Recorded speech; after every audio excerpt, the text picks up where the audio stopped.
Shalom sahabat Kebada, apa kabar hari ini? Kiranya kita dalam keadaan sehat dan semangat mengikuti gerakan baca dengar Alkitab sampai saat ini. Hari ini adalah hari ke-66. Kita akan membaca kitab Ulangan pasal 19 sampai pasal 20. Pada umumnya, orang tua bersuka cita dan berbahagia saat anak-anak dapat masuk ke universitas yang bagus atau mendapatkan pekerjaan yang baik. Cara orang tua mengasuh dan mendidik anak-anak berkembang dari zaman ke zaman. Orang tua zaman sekarang menerima anak-anak sekalipun mereka melakukan kesalahan. Orang tua memilih untuk tidak memperburuk situasi ketika anak-anak mengalami masalah. Mereka harus memiliki hati yang lapang untuk memeluk anak-anak, memberikan kepercayaan tanpa batas, dan menjadi tempat perlindungan bagi anak-anak.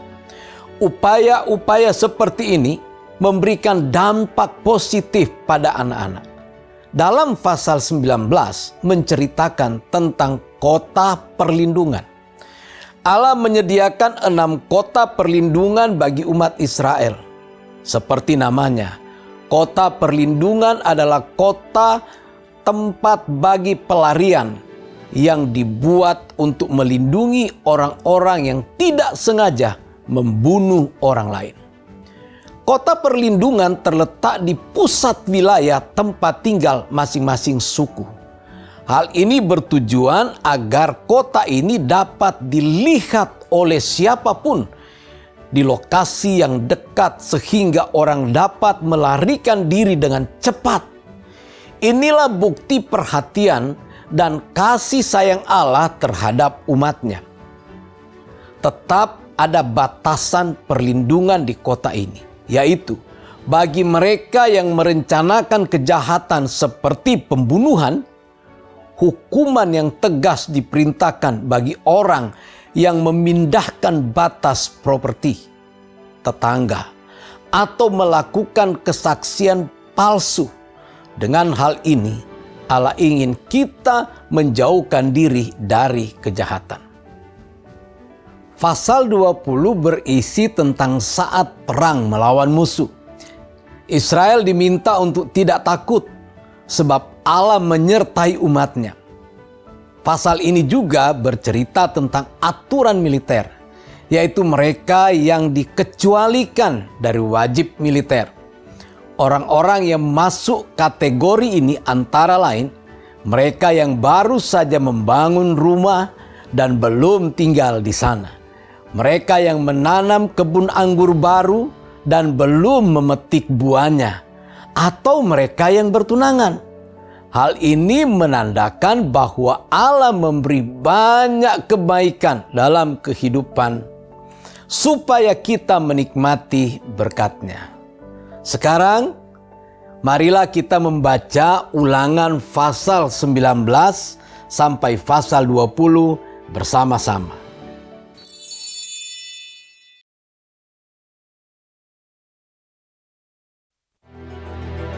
Apabila Tuhan Allahmu sudah melenyapkan bangsa-bangsa yang negerinya diberikan kepadamu oleh Tuhan Allahmu, dan engkau sudah menduduki daerah mereka dan diam di kota-kota dan rumah-rumah mereka, maka engkau harus menghususkan 3 kota di dalam negeri yang diberikan Tuhan Allahmu kepadamu untuk diduduki. Engkau harus menetapkan jauhnya jalan dan membagi dalam 3 bagian wilayah negeri yang diberikan Tuhan Allahmu untuk dimiliki olehmu, supaya setiap pembunuh dapat melarikan diri ke sana. Inilah ketentuan mengenai pembunuh yang melarikan diri ke sana dan boleh tinggal hidup. Apabila ia membunuh sesamanya manusia dengan tidak sengaja dan dengan tidak membenci dia sebelumnya. Misalnya, apabila seseorang pergi ke hutan dengan temannya untuk membelah kayu, ketika tangannya mengayunkan kapak untuk menebang pohon kayu. Mata kapak terlucut dari gagangnya, lalu mengenai temannya sehingga mati. Maka ia boleh melarikan diri ke salah satu kota itu dan tinggal hidup. Maksudnya supaya jangan penuntut tebusan darah, sementara hatinya panas, dapat mengejar pembunuh itu.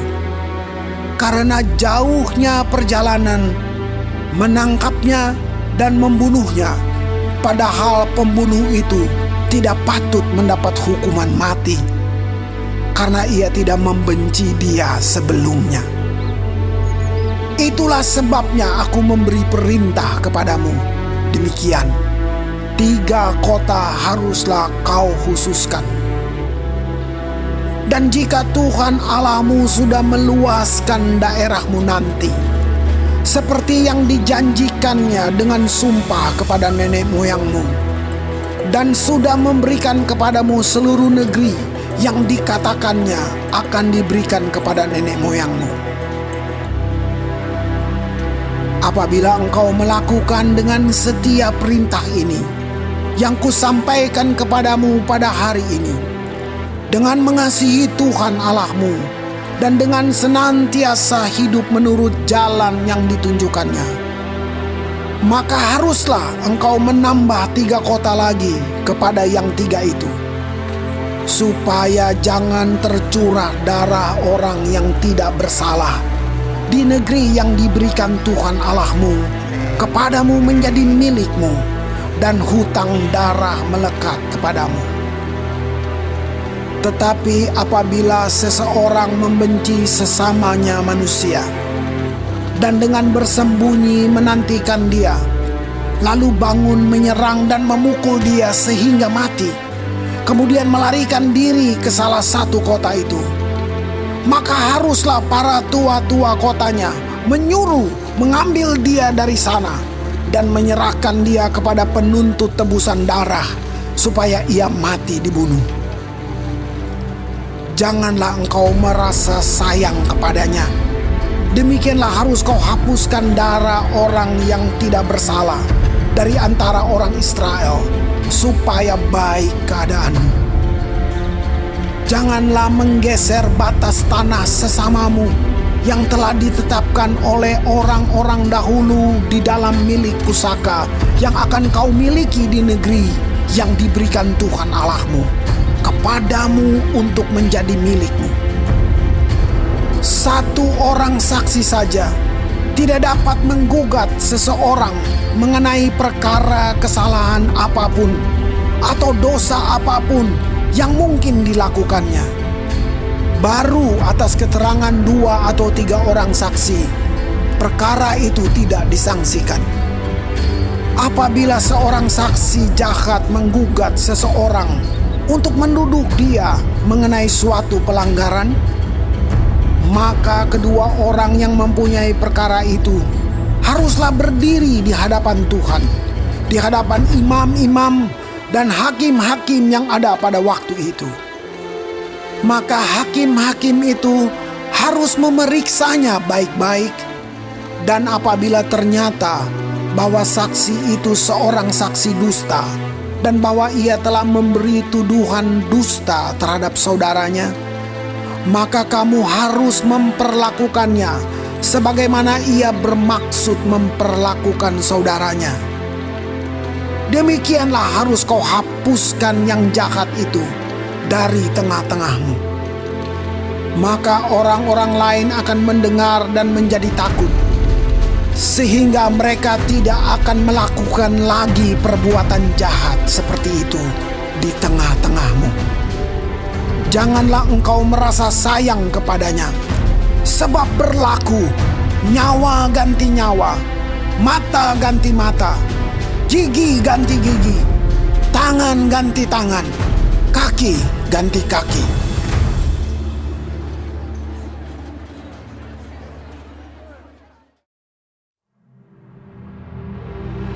Apabila engkau keluar berperang melawan musuhmu, dan kau melihat kuda dan kereta, yakni tentara yang lebih banyak daripadamu, maka janganlah engkau takut kepadanya.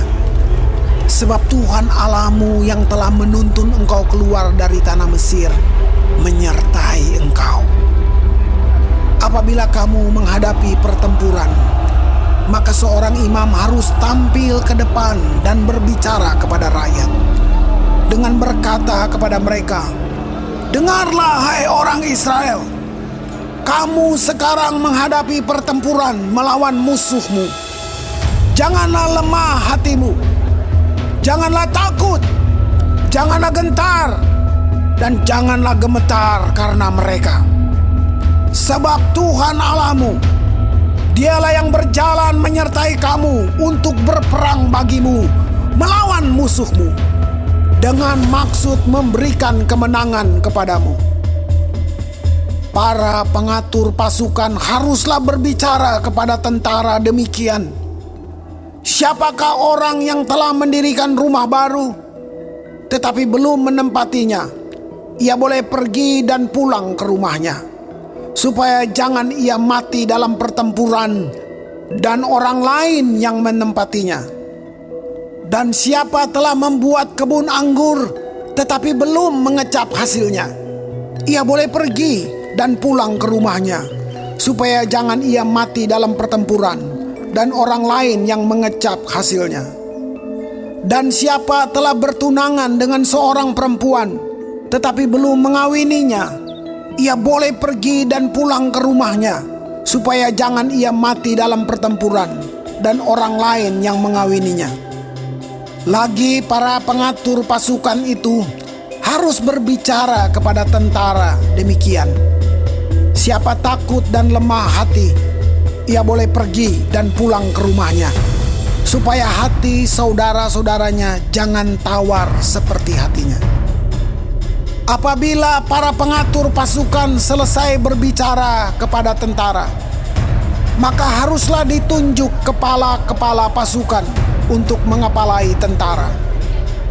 Apabila engkau mendekati suatu kota untuk berperang melawannya, maka haruslah engkau menawarkan perdamaian kepadanya. Apabila kota itu menerima tawaran perdamaian itu dan dibukanya pintu gerbang bagimu, maka haruslah semua orang yang terdapat di situ melakukan pekerjaan rodi bagimu dan menjadi hamba kepadamu. Tetapi apabila kota itu tidak mau berdamai dengan engkau, melainkan mengadakan pertempuran melawan engkau, maka haruslah engkau mengepungnya. Dan setelah Tuhan Allahmu menyerahkannya ke dalam tanganmu, maka haruslah engkau membunuh seluruh penduduknya yang laki-laki dengan mata pedang. Hanya perempuan, anak-anak, hewan, dan segala yang ada di kota itu, yakni seluruh jarahan itu, boleh kau rampas bagimu sendiri. Dan jarahan yang dari musuhmu ini, yang diberikan kepadamu oleh Tuhan Allahmu, boleh kau pergunakan. Demikianlah harus kau lakukan terhadap segala kota yang sangat jauh letaknya dari tempatmu, yang tidak termasuk kota-kota bangsa-bangsa di sini.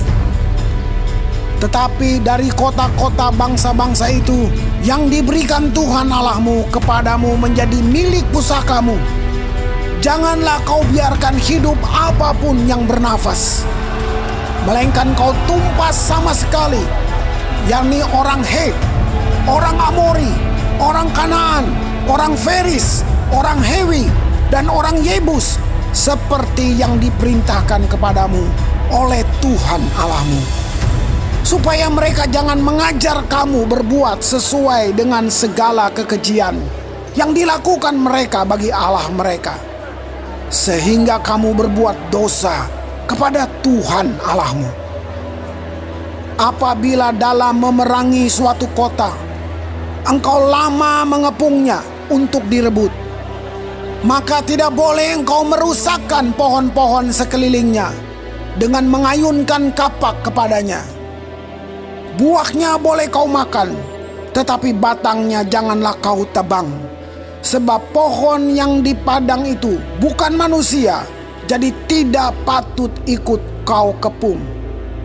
Hanya pohon-pohon yang engkau tahu tidak menghasilkan makanan boleh kau rusakkan, dan kau tebang untuk mendirikan pagar pengepungan terhadap kota yang berperang melawan engkau, sampai kota itu jatuh.